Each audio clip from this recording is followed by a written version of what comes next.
Olá pessoal, tudo bem? Vamos resolver essa questão que corresponde à questão de número 25 do capítulo 15 do volume 2 do livro Fundamentos de Física do Resnick Halliday, nona edição.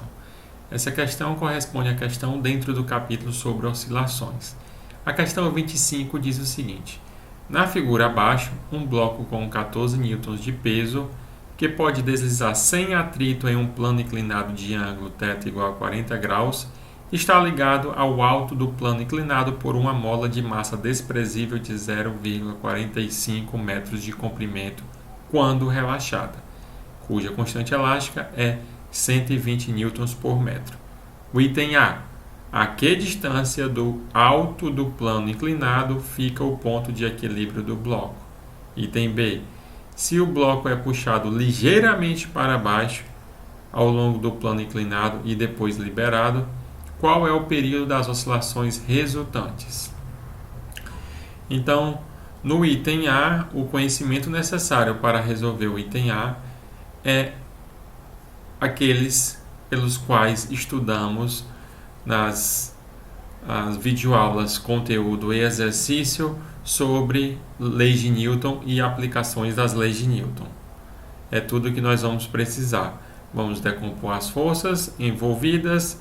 Como o sistema está em equilíbrio, a resultante das forças vai ser nula, e aí, com essa decomposição, a gente vai encontrar a deformação da mola, que somada à distância relaxada da mola até o alto, nos dará a nova distância da mola distendida nesse sistema agora em equilíbrio com a massa, com relação ao alto do plano inclinado. Então, o valor da deformação mais a posição, o comprimento da mola relaxada, que eu vou chamar de x0, então esse x deformado devido ao bloco, devido ao peso do bloco nessa situação de equilíbrio, mais o x0, que é o comprimento relaxado, esse x mais x0 vai dar a distância do bloco ao alto do plano inclinado. E é isto que pergunta o item A. No item B, pergunta se o bloco for puxado. Então, se o bloco for puxado ligeiramente para baixo e depois solto. E pede para calcular o período das oscilações. Estudamos nas videoaulas conteúdo e encontramos o valor do período. Então, de agora, vou destacar um ponto que eu vou discutir um pouco mais à frente, que, como vimos, nesses sistemas massas-molas, o cálculo do período não envolve a aceleração da gravidade. Então, consequentemente, assim, a força da gravidade não tem nem efeito nesse tipo de sistema para o cálculo do período. Então, será apenas aquela fórmula que usamos em outros videoaulas de exercício, tal que o período vai ser 2π raiz de m sobre k. Então, isso é todo o conhecimento desse capítulo de oscilações que está dentro apenas do item B dessa questão. Então, vamos lá. Então, começando anotando, tomando nota os dados da questão. Então, a questão dá o peso, 14 newtons, esse ângulo de 40 graus, nos informa o comprimento relaxado da mola de 0,45 metros e a constante elástica de 120 newtons por metro. Então, o que faremos é identificar as forças no sistema diagrama de força livre, de corpo livre, e identificando as forças e analisando as forças ao longo do plano inclinado. Então, vamos lá. Então, fazendo a decomposição das forças, como representado no esquema da figura ao lado, e analisando a componente paralela ao plano inclinado, temos na situação de equilíbrio, né? Então, a situação de equilíbrio, esta é a que está representada na figura. Então, a mola tem um certo comprimento relaxado, que a gente vai chamar de x0, e colocado nesse sistema com o bloco vai fazer com que essa mola deforme, mas esse sistema vai ficar no equilíbrio, tal que a força elástica, que é essa força aqui na direção para cima, que a mola tende a restaurar a posição de equilíbrio, vai contrapor aqui a força peso, né? A força indicada aqui em vermelho, que faz um ângulo θ com relação à normal, ok? Então temos que as forças ao longo do plano inclinado e perpendicular, a força ao longo do plano inclinado, a resultante dela é zero, e ao longo da perpendicular também é zero.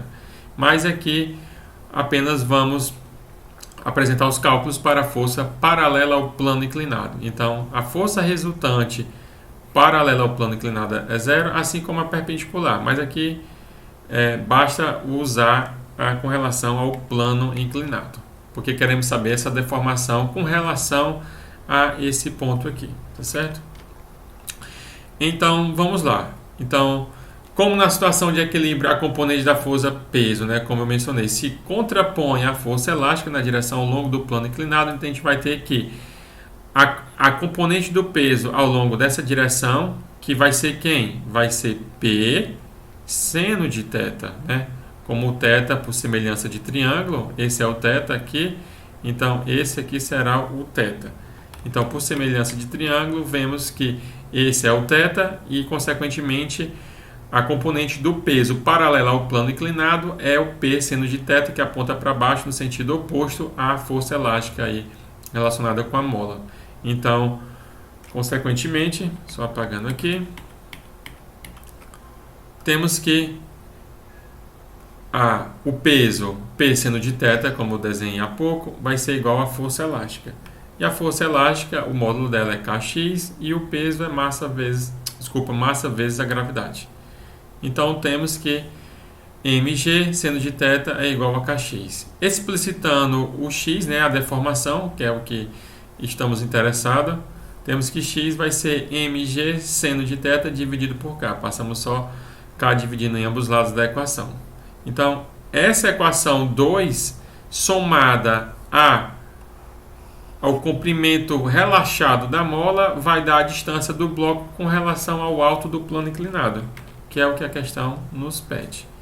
Então, como aqui eu menciono, substituindo os valores dados na questão, obtemos a distância da posição de equilíbrio com relação ao alto do plano inclinado, fazendo o quê?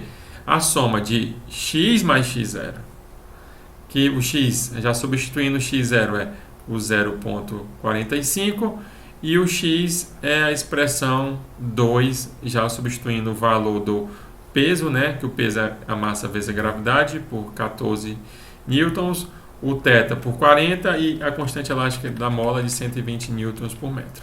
Tá certo? Isso vai dar 0,45 mais 0,075 aproximadamente, que essa soma resulta em 0,525 metros, tá certo? Aproximadamente meio metro. Então, a posição do bloco nessa situação de equilíbrio com relação ao alto do plano inclinado é de aproximadamente meio metro. E com isso nós respondemos o item A da questão. O item B pergunta aquela situação, né? Qual é o período se você puxar levemente para baixo e soltar? Então vamos lá, como discutimos anteriormente, sabemos nos movimentos harmônicos simples que o período, né? Aqui a frequência angular é 2πf e essa frequência angular é raiz de k sobre m, e a frequência é o inverso do período. E sabemos então que o período vai ser quem? 2π raiz de m sobre k, equação de número 4. E aqui o argumento que eu mencionei no começo da questão, que o período no movimento harmônico simples não é influenciado pela força da gravidade, como se pode notar aqui na expressão 4. Né? Veja que não aparece g aqui na expressão de número 4. Então, todo o conhecimento necessário com relação ao capítulo de oscilações nessa questão é apenas no item B, que é apenas saber essa relação do período com relação à constante elástica da mola e à massa, tá certo? Então, substituindo os valores de m e k na equação 4, finalmente encontramos o período, né? Lembrando que a questão não dá massa, não dá o peso, né? Mas peso é massa vezes gravidade. Então, a massa é peso por gravidade. Tá certo? Como aqui destacado. Então, substituindo o peso 14 newtons, aceleração da gravidade 9,8 metros por segundo ao quadrado e a constante elástica da mola por 120. Finalmente encontramos o valor do período de aproximadamente 0,686 segundos, respondendo assim o item B. Então é isso, pessoal, a questão de oscilação. Apenas o item B, na verdade, envolve os conhecimentos abordados no capítulo de oscilações, e o item A envolve conceitos abordados nos capítulos de leis de Newton e aplicações de leis de Newton. E é isso, até o próximo vídeo. Tchau, tchau.